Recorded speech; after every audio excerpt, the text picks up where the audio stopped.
Well, within the last year or so, maybe a couple of years, maybe, we have been hearing a lot about FMEA. I mean, FMEA has been around for forever. We're talking about failure modes and effects analysis, but we're seem to be hearing about it a lot more than we used to. And I think, to me, in a way, this is probably most likely because of the risk-based thinking component of ISO 9001:2015, and FMEA is a good tool for taking a step-by-step approach to identify all the possible failures in a design or a process or a product or a service, which is what risk-based thinking is about, or risk management is about.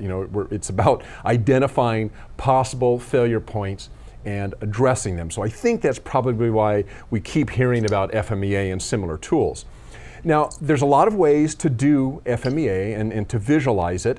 I'm not an expert on this at all. The way I have seen it done in the past when I've seen FMEA is with something like a spreadsheet.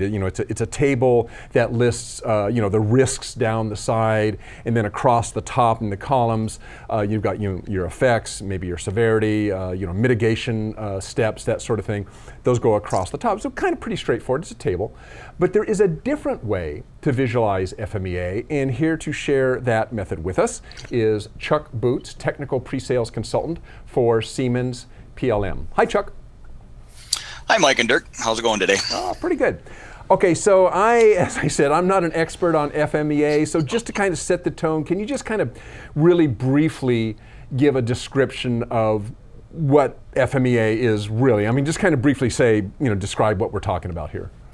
Yeah, like you said, it's failure modes and effects analysis, and it's a tool used to identify all potential failures and their effects on their product and or processes, depending. There is design FMEAs and process FMEAs.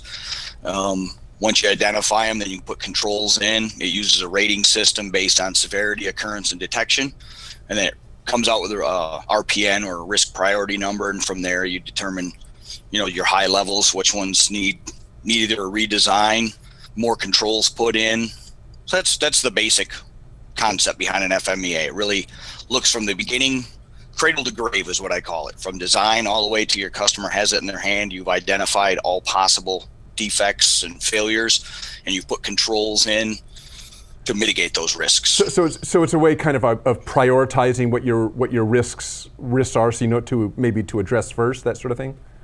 Yeah, and I've done them in the past where you start out as, if you've got suppliers, does the supplier have the address to your building? Because if he doesn't have the address, he doesn't show up with your product, you can't make it. So the chances of that happening is very slim, but you've identified it and you can mitigate that risk.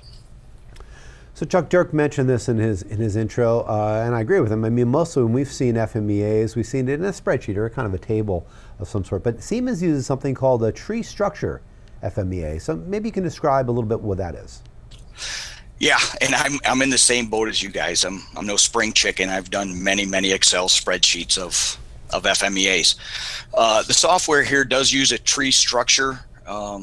It's just like it sounds. If you thought of if you look at a family tree, you've got something at the top and it spreads out on the way down. Same structure here. You put a system element up top, run your operations down, and you run your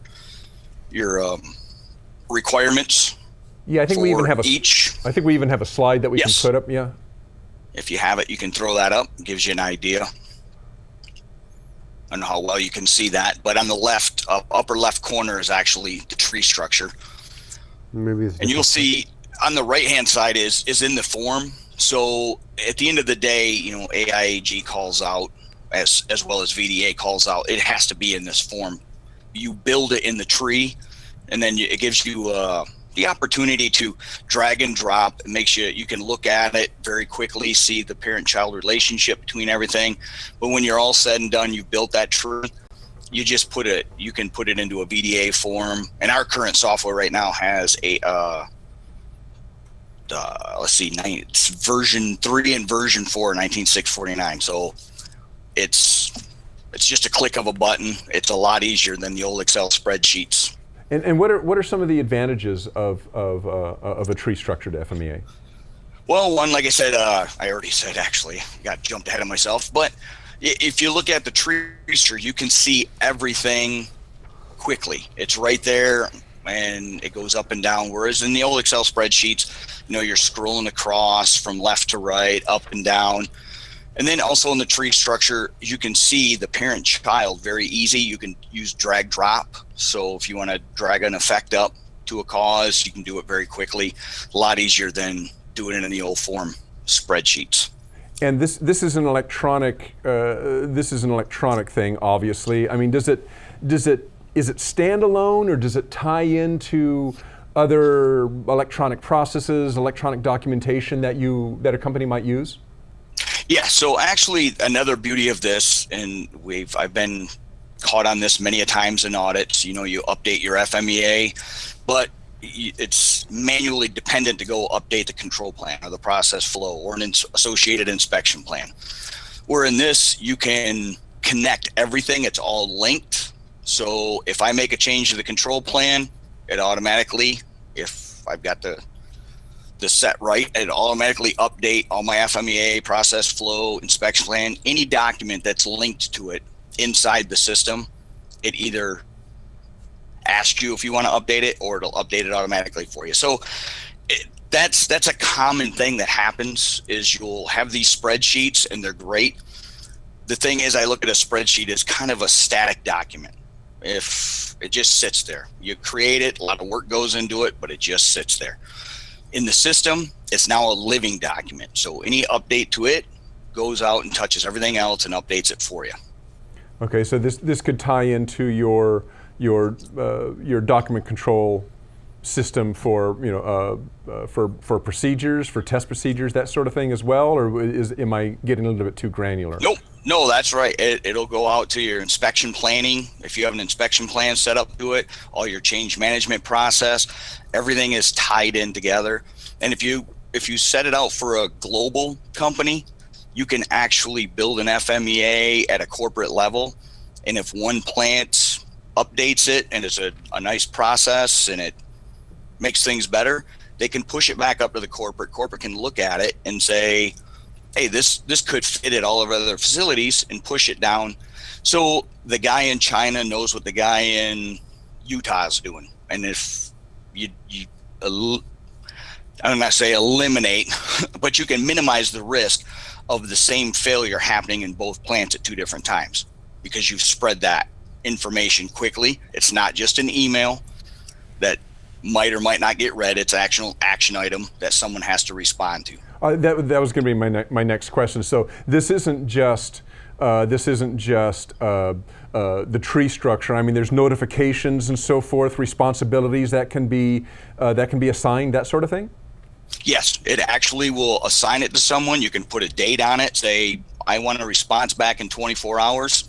If they don't respond, you can have actually escalate it to their backup, to their supervisor or whatever, and they have to do something. So it'll send out alerts if it's past due. Like I said, if it's an email, someone can say, yeah, I read it, but they get busy and forget to go back and do it. Here, they actually have to sign off and say, I want to accept the change, or no, I don't, and here's the justification for not accepting the change. Okay. Well, thanks, Chuck. I mean, if our viewers are interested in this topic, we do have a webinar coming up next week titled Advantages of a Tree-Structured FMEA, Agility, Scalability, and Accelerated Quality Feedback, and Chuck is going to be there. The webinar happens on Thursday, September 7th at 2 p.m. Eastern, 11 a.m. Pacific. Chuck will be presenting along with his colleague, Mary McAtee. So keep your eye open for details in your inbox. Also, I believe there is a link underneath the player page that'll take you out to the registration page for that webinar as well. So it's filling up, so be sure to go out and check it out. Chuck, thanks for joining us this morning. Thank you for having me. All right, we'll talk to you later. We'll see you next week. See you Thursday. Thanks, Chuck. Thanks. Have a good one. Okay, you too. See you. Bye. Bye-bye.